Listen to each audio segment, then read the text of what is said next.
നമ്മവർ കഴിഞ്ഞു. റഹ്മാൻ്റെ പാട്ട് പാടി ഷീനി ഒരു സ്റ്റാറായി. തിരുവനന്തപുരത്തേക്ക് വരുമ്പോൾ ഷീനിയുടെ തലയൽപ്പം ഉയർന്നാ പിന്നീട് പഴയ ആൾക്കാരെ കണ്ടപ്പോൾ. ഇപ്പം പഴയ ഷീനി അല്ലല്ലോ. അത് ഞാൻ മാറിയിട്ടില്ലല്ലോ അവരുടെ. പക്ഷെ അവരുടെ സമീപനം മാറി മാറി മാറി ഒരുപാട് ആൾക്കാരുടെ മാറി. ഒരുപാട് ആൾക്കാർ ഷീനി തോന്നത്തെ എന്തോന്നാ ഷീനി എന്നൊക്കെ പറഞ്ഞ് നിന്ന ആൾക്കാരൊക്കെ ഇത് റഹ്മാൻ്റെ വലിയ ഇഷ്ടപ്പെട്ട ഗായകരല്ലേ ഇത്, ആരാ വരുന്നത്? Those things happen in life. പക്ഷെ റഹ്മാൻ പിന്നെയും ഷീനിയെ വിട്ടില്ല, അവസാനം വരെ വിട്ടിട്ടില്ല, ഇതുവരെ വിട്ടിട്ടില്ല. റഹ്മാൻ ഇങ്ങനെ ഷീനിക്ക് എന്താണ് നിർലോഭം ഇങ്ങനെ അവസരങ്ങളും സ്നേഹവും ഒക്കെ ഇങ്ങനെ ചൊരിഞ്ഞു തന്നു. ശരിക്കും I thank him from the bottom of my heart. അത് I don't know, maybe some, എനിക്ക് അങ്ങനെ വലിയ വിശ്വാസങ്ങളൊന്നും ഇല്ല, but there is some past ജന്മം. വലിയ വിശ്വാസിയല്ലേ ശ്രീനി? ഭയങ്കര വിശ്വാസിയായിരുന്നു ഒരു കാലത്ത്, പിന്നെ നിർത്തി. പിന്നെ അതൊക്കെ ലൈഫ് ടീച്ചേഴ്സ് യു ദാറ്റ് നമ്മളാണ് നമ്മുടെ ഡെസ്റ്റിനി നിർണ്ണയിക്കുന്നത്. അത് മാത്രം, it's not like that. Even you can't may be change your, you have to be aware that you have no choice in this world. അപ്പോൾ ശ്രീനി കുറച്ചും കൂടി യുക്തിയിൽ ആശ്രയിക്കാൻ തുടങ്ങി. Absolutely. I'm almost 100% or 99% rationalist. ഇപ്പോഴും ഒരു പഴയൊരു കൊച്ചു കുട്ടിയായിരുന്നപ്പോൾ അമ്പലം ചുറ്റി, അതാണ് that gave me my music. All the Navaratri മണ്ഡപം, കച്ചേരി, പത്മനാഭസ്വാമി കോവിലിൻ്റെ മറ്റേ ശിവേലിക്ക് വരുമ്പോൾ ആ നാസുരത്തിൻ്റെ കല്യാണി, അതൊക്കെ ഇപ്പോഴും ഓർമ്മയുണ്ട്. അപ്പോൾ so I can never, I am very emotionally attached to those things. ഇതൊക്കെ ശ്രീനിയുടെ മിഡിൽ ഓഫ് ബ്ലാങ്കറ്റെ കിടപ്പുണ്ടെങ്കിൽ തന്നെയും ശ്രീനി പിന്നീട് കുറച്ചും കൂടി യുക്തിയിലേക്ക് മാറി അല്ലേ? ഡെഫിനറ്റ്ലി. ഇപ്പം ഒരു പാട്ട് കിട്ടാൻ വേണ്ടിയിട്ട് അമ്പലത്തിൽ പോയി പൂജ ചെയ്യൂ? നെവർ. നെവർ. നെവർ. പ്രാർത്ഥിക്കൂ? നെവർ. ഒന്നുമില്ല. ഒരു ബ്രാഹ്മണൻ,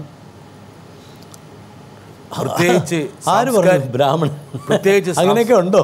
സാംസ്കാരിക മേഖലയിൽ പ്രവർത്തിക്കുന്ന ഒരാൾ, അന്ധവിശ്വാസങ്ങളുടെ വിളനിലമായിട്ടുള്ള സിനിമാ മേഖലയിൽ പ്രവർത്തിക്കുന്ന ഒരു വ്യക്തി, ഈ വിശ്വാസത്തെയൊക്കെ എങ്ങനെ തിരിച്ചത് എങ്ങനെയാണ്? അത് നമ്മൾ ലൈഫ് നമ്മളങ്ങനെ ടീച്ച് ചെയ്തുകൊണ്ടിരിക്കുകയല്ല. അപ്പോൾ at least you should learn. If life doesn't teach you this, പിന്നെ പൂർണ്ണ മനുഷ്യനായി മാറിയ ആൾക്കാർ പിന്നീട് വാലുകെളുത്ത് പഴയതിലേക്ക് പോകുമ്പോൾ ശ്രീനി ഉള്ള വാല് മുറിച്ച് കളഞ്ഞ്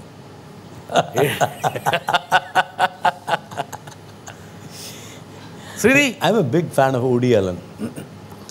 യെസ്, ഒരുപക്ഷെ അതുകൊണ്ടാണ് കിഷോർ കുമാർ, വുഡി ആലനുമാണ് ശ്രീനിയുടെ ദൈവങ്ങൾ. മേധി ഹസൻ, കുമാർ ഗന്ധർവ, ശമൻകുടി ശ്രീനിവാസ അയ്യർ, PG വുഡ്ഹൗസ്. ശ്രീനിയുടെ കയ്യിൽ കിടക്കുന്ന മോതിരത്തിൽ എന്തെങ്കിലും പ്രത്യേകിച്ച്? This is my wife's doing. She'll go to my chittapan and make me wear all this. അതിപ്പോൾ ഭാര്യയുടെ ചെലവിൽ എഴുതി വെച്ചിരിക്കുകയാണ്. You ask her. ഈ കലികളിലൊന്നും പ്രത്യേകിച്ചൊരു വിശ്വാസമൊന്നുമില്ല? ഇതിലൊന്നും എനിക്ക് വലിയ വിശ്വാസമില്ല. ഇങ്ങനെയുള്ള വിശ്വാസങ്ങളിലും അന്ധവിശ്വാസങ്ങളിലും ശ്രീനിക്ക് വിശ്വാസമില്ല. ഇല്ല. ശ്രീനി, ഇന്ന് ഞാൻ നേരത്തെ പറഞ്ഞ പോലെ സിനിമ ഇന്ന് അന്ധവിശ്വാസങ്ങളുടെ ഒരു കോട്ടക്കുത്തരങ്ങാണ്. എല്ലാവരും അന്ധവിശ്വാസം.